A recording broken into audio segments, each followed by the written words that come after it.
પ્રભુ ઈસુ ખ્રિસ્તના નામમાં આપ સર્વને પ્રેમી સલામ. પાપનું પ્રથમ પગથિયું કયું છે? આ વિશે આજના સંદેશામાં આપણે જોઈશું.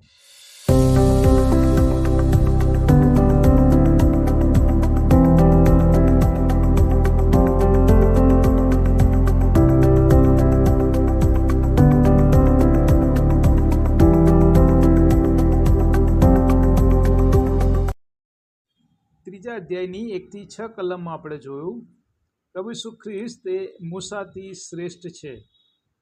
અને આજે 7 થી 19 કલમમાં આપણે જોઈશું કે તેમની એ શ્રેષ્ઠતાનો ઉપયોગ કરીને પ્રભુના વિશ્રામમાં કેવી રીતે પ્રવેશી શકાય, અથવા કયું પરિબળ આપણને પ્રભુના વિશ્રામમાં પ્રવેશતા રોકે છે. 7મી કલમ, પવિત્ર આત્મા કહે છે, તમે આજ તેની વાણી સાંભળો. પવિત્ર આત્મા એ ત્રિએક પરમેશ્વર છે, જે પ્રભુ ઈસુની સાથે છે, તેમનાથી અલગ નથી. માટે એ વાણી એ પ્રભુ ઈસુ ખ્રિસ્ત દ્વારા કહેવામાં આવી છે. મૂસા એ રીતે એ વાણી ઉચ્ચારી શકતો નથી, માટે પ્રભુ ઈસુ ખ્રિસ્ત એ તેનાથી શ્રેષ્ઠ છે. અને તેથી આજે તેમની વાણી આપણે સાંભળવાની છે. આજે જ, એટલે કે હાલ જ, આવતીકાલે નહીં કે પછીના દિવસે નહીં. કેમ કે 2 કોરિન્થી 6:2 કહે છે, હાલ જ માન્ય કાળ છે, જુઓ હમણાં જ તારણનો દિવસ છે. 8મી કલમ, તમારા હૃદયોને કઠણ ન કરો. ઈશ્વરની વાણી ન સાંભળીને તમારા હૃદયોને કઠણ ન કરો. શરૂઆતમાં આપણે એક પ્રશ્ન જોયો હતો કે પાપનું પ્રથમ પગથિયું કયું? અવિશ્વાસ એ પાપનું પ્રથમ પગથિયું છે. ઈશ્વરની વાણી ન સાંભળવી એટલે તેમના પર અવિશ્વાસ કરવો, જે પાપ આદમ અને હવાએ કર્યું હતું. ચોક્કસ આજ્ઞા તોડવાનું પાપ હતું, પણ એ આજ્ઞા સર્વપ્રથમ તેમણે માની નહીં, એટલે કે સાંભળી નહીં. તેમણે એ શૈતાનનું સાંભળ્યું, ઈશ્વરનું સાંભળ્યું નહીં, એટલે કે ઈશ્વર પર અવિશ્વાસ કર્યો. અને અહીંયા લખ્યું છે કે રાનમાં પરીક્ષણને લીધે ઇસ્રાયેલી પ્રજાએ તેમના હૃદયોને કઠણ કર્યા. તેમણે ઈશ્વરનું સાંભળ્યું નહીં, તેમના હૃદયોને કઠણ કર્યા. તેમ આપણે ન કરીએ. આજે આપણે કોનો અવાજ સાંભળીએ છીએ? ઈશ્વરનો અવાજ સાંભળીએ છીએ કે શૈતાનનો અવાજ સાંભળીએ છીએ? જો આજે આપણે પાપથી દૂર છીએ તો આપણે ચોક્કસ ઈશ્વરનો અવાજ સાંભળી રહ્યા છે. પણ જો આજે આપણે સતત પાપ કર્યા કરીએ છીએ તો આપણે શૈતાનનો અવાજ સાંભળી રહ્યા છીએ. 9મી કલમ કહે છે, ઇસ્રાયેલી પ્રજાએ અરણ્યમાં અનેક વાર ઈશ્વરના ચમત્કારો જોયા, છતાં પણ વારંવાર દેવનું પરીક્ષણ કર્યા કર્યું, જે ઈશ્વર પરનો તેમનો અવિશ્વાસ દર્શાવે છે. ઈશ્વર તેમને બધું જ પૂરું પાડતા હતા, છતાં ઈશ્વરની વિરુદ્ધ તેઓની કચકચ એ સતત ચાલુ જ હતી. નિર્ગમન 17:1-7 આપણે જોઈએ તો ત્યાં તેઓ પાણી માટે કચકચ કરે છે. અને તેમના આ પ્રકારના વલણને કારણે તેઓ સાચું શું છે કે ખોટું શું છે તે પારખી શક્યા નહીં. ઈશ્વરની વાણી સાંભળી શક્યા નહીં, કેમ કે તેમણે તેમના હૃદયોને કઠણ કર્યા હતા. અને વચન સ્પષ્ટ કહે છે, માથી 11:15, જેને સાંભળવાને કાન છે તે સાંભળે. કઠણ હૃદય કરનારાઓને આત્મિક કાન હોતા નથી, તેઓ ઈશ્વરની વાણી સાંભળી શકતા નથી. અને તેથી 10મી કલમ કહે છે, તેઓ પોતાના હૃદયમાં હંમેશા અવળે માર્ગે જાય છે. તેઓ ઈશ્વરના માર્ગ જાણ્યા નહીં. મૂસા એ સિનય પર્વત પર ઈશ્વરને મળવાને જાય છે, જ્યાં ઈશ્વર તેને 10 આજ્ઞાઓ આપે છે. મૂસાને નીચે આવતા વાર લાગી, આ ઇસરાયેલી પ્રજા ધીરજ રાખી શકી નહીં ને હારૂન આગળ તેમણે ઈશ્વરની માંગણી કરી અને ત્યાં તેઓ વાછરડાની પૂજા કરતા જોવા મળ્યા. અવળે માર્ગે વળી ગયા. ઈશ્વરથી વિમુખ થઈને તેઓ પોતાની આત્મિક સંભાળ રાખી શક્યા નહીં અને તેથી જ આગળ 11મી કલમ પ્રમાણે તેઓ ઈશ્વરના વિશ્રામમાં એટલે કે જે વચનનો દેશ ઈશ્વરે તેમને આપવાને માટે કહ્યું હતું એટલે કે કનાન દેશ, તેમાં તેઓ પ્રવેશી શક્યા નહીં. આગળ 17મી કલમમાં તે વિશે વધુ વિગતપૂર્વક જોઈશું. અને એથી જ આપણે પણ તેઓની જેમ ઈશ્વરના વિશ્રામમાં એટલે કે સ્વર્ગીય રાજ્યમાં પ્રવેશવાથી વંચિત ન રહી જઈએ માટે આગળ 12મી કલમમાં આપણને સાવધ રહેવા વિશે લખવામાં આવ્યું છે કે જેથી આપણું હૃદય અવિશ્વાસના કારણથી ભૂંડું ન થાય અને આપણે જીવતા ઈશ્વરથી દૂર ન થઈ જઈએ. આજનું આપણું ટાઇટલ પણ જોઈએ તો અવિશ્વાસનું જોખમ. અવિશ્વાસનું સૌથી મોટું જોખમ શું છે?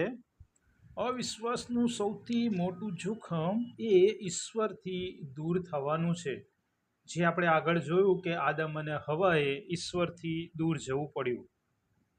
આગળ 13મી કલમ કહે છે, પણ જ્યાં સુધી આ જ કહેવાય છે ત્યાં સુધી દિન પ્રતિદિન એકબીજાને ઉત્તેજન આપો. ફરીથી અહીં આ જ શબ્દનો ઉલ્લેખ કરવામાં આવ્યો છે એટલે કે આજે જ, હાલ જ, કેમ કે કાલે શું થવાનું છે તે આપણે જાણતા નથી.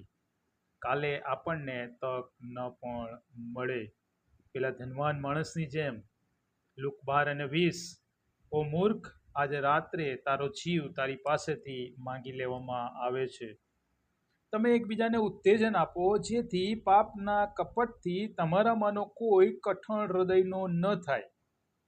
એકબીજાને ઉત્તેજન આપવું એટલે ઈશ્વરે જે તાલંતો આપ્યા છે તે તાલંતો એ ઈશ્વરના મહિમાને માટે વાપરવાને માટે ઉત્તેજન આપવું. ઘણી વખત ઈશ્વરે આપેલા તાલંતોની સામે ઈર્ષા અને અદેખાઈ કરવામાં આવે છે. એમ કરવાથી પોતે તો પાપમાં પડીએ જ છીએ, પણ ઘણીવાર ઉત્તેજન ન મળવાને કારણે વ્યક્તિ નિરાશ થાય છે, તેની સેવાઓ મંદ પડે છે અને એમ ઈશ્વરનો જે મહિમા થવો જોઈએ તે થતો નથી. અને આડકતરી રીતે આપણે એ બીજા પાપમાં પણ પડીએ છીએ. ઈશ્વરે જે આત્મિક આશીર્વાદો આપ્યા છે તે વિશે એકબીજાને પ્રોત્સાહન આપવું જોઈએ. અને આમ કરવાને માટે જ માથી 7:5 લખ્યું છે, ઓ ઢોંગી, પહેલા તું પોતાની જ આંખમાંથી ભારોટ્યો કાઢ અને ત્યાર પછી તારા ભાઈની આંખમાંથી તણકલું કાઢવાને તને સારી રીતે સૂઝશે. પહેલા પ્રભુની સેવાને માટે મારે મારી જાતને લાયક બનાવવાની છે. જો હું જ લાયક નથી તો હું બીજાને કેવી રીતે ઉત્તેજન આપી શકીશ? પ્રભુની સેવાને પ્રથમ હું લાયક બનું છું ત્યારે હું એ બીજાને સેવાને માટે ઉત્તેજન આપી શકું છું.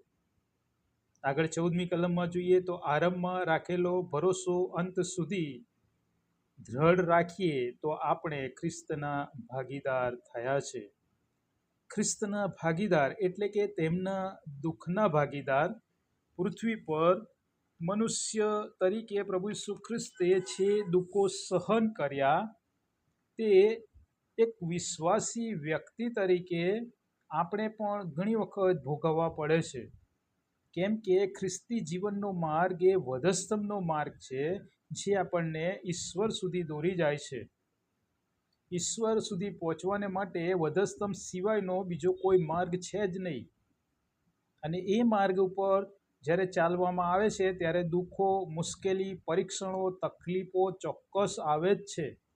અને એમ એ પ્રભુ ઈસુ ખ્રિસ્તના દુઃખના ભાગીદાર બનીએ છે. તેમના મૃત્યુના ભાગીદાર. પાઉલ પ્રેરિત કહે છે ફિલિપી 1:21, કેમ કે મને જીવવું તે ખ્રિસ્ત અને મરવું તે લાભ છે. ખ્રિસ્તની સાથે મૃત્યુના ભાગીદાર થવું તે લાભ છે. એટલા માટે કે ખ્રિસ્તમાં મરેલા લોકો એટલે કે પ્રભુ ઈસુ ખ્રિસ્તના લોહીથી જેઓ શુદ્ધ થયા છે, જેઓ તારણ પામ્યા છે, અને તેવા લોકોનું જ્યારે મરણ થાય છે ત્યારે તેવા લોકો એ ઉદ્ધાર પામે છે. પુનરુત્થાનના ભાગીદાર જે લોકો એ પ્રભુ ઈસુ ખ્રિસ્તના લોહીથી શુદ્ધ થઈને તારણ પામીને મરણ પામે છે, ઉદ્ધાર પામે છે, તે લોકો એ પ્રભુ ઈસુ ખ્રિસ્ત જે રીતે મરણમાંથી સજીવન થઈને સ્વર્ગમાં ગયા, તેમ તેઓ પણ મરણમાંથી સજીવન થઈને એ સ્વર્ગમાં જનાર છે. અને એમ આપણે પુનરુત્થાનના ભાગીદાર બનીએ છીએ. પ્રભુ ઈસુ ખ્રિસ્તે જે રીતે શૈતાન પર વિજય મેળવ્યો, તેવી રીતે આપણે તેમણે મેળવેલા વિજયના પણ ભાગીદાર બનીએ છીએ. આગળ 15મી કલમ, કેમ કે કહેલું છે, આજ જો તમે તેમની વાણી સાંભળો એટલે કે તેમના પર વિશ્વાસ કરો, કેમ કે 16મી કલમ કહે છે કે જે સાંભળતા નથી એટલે વિશ્વાસ કરતા નથી, તેમણે તો ક્રોધ ઉત્પન્ન કર્યો છે, સાંભળવા છતાં અમલ કર્યો નથી, અને તેથી તેમણે તો ક્રોધ ઉત્પન્ન કર્યો છે. ઇસરાયેલી પ્રજાએ પ્રથમ તો તેમનું સાંભળ્યું એટલે કે મૂસાની આગેવાનીમાં મિસરથી નીકળ્યા જરૂર, એક સારી શરૂઆત કરી તેમણે, પણ તે સારી શરૂઆતને તે લોકો સારા અંતમાં ફેરવી શક્યા નહીં. અને એટલે જ 17મી કલમ પ્રમાણે અરણ્યમાં તેઓના સબ પડ્યા. અને આપણે જે 11મી કલમમાં જોયું હતું તે પ્રમાણે અહીંયા આપણે જોઈએ તો આગળ 18મી કલમ, એ ઈશ્વરના વિશ્રામમાં તેઓ પ્રવેશી શક્યા નહીં. ઈશ્વરનો વિશ્રામ એટલે કે કનાન દેશ, વચનનો દેશ, જેમાં મિસરમાંથી જે પેઢી નીકળેલી હતી તેમાંથી માત્ર યહોશુ અને કાલેબ જ એ પ્રવેશ પામી શક્યા.